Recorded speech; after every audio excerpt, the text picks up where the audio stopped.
سلام بچه‌ها، اومدم با یه ویدیو جدید خفن. بچه‌ها این ویدیو در مورد دو تا اتچمنت AK117 که آخر کلیپ براتون میذارم و آموزش این که تفنگتون از روی انمی جم نخوره که همین الانم دارم روی باتا انجامش میدم و که داخل زمین تمرینیم.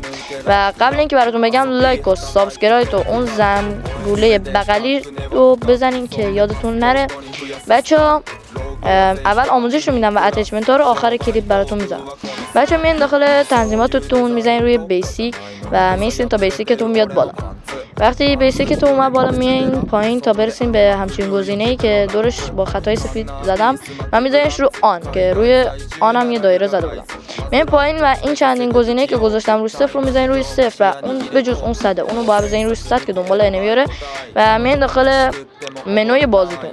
وقتی میایین داخل منوی بازیتون میرین داخل بخش تفنگا و انسان کاراکترتون همینا میزنین روی تفنگ مورد علاقتون که اسکوپ داره میزنین روش، بعد میزنین روی تنظیمات و وقتی میری روی تنظیمات دو تا گزینه داره. گزینه اول که وسط اسکوپتون یه نشونه گیریه که اونو بزرگ و کوچیک میکنه.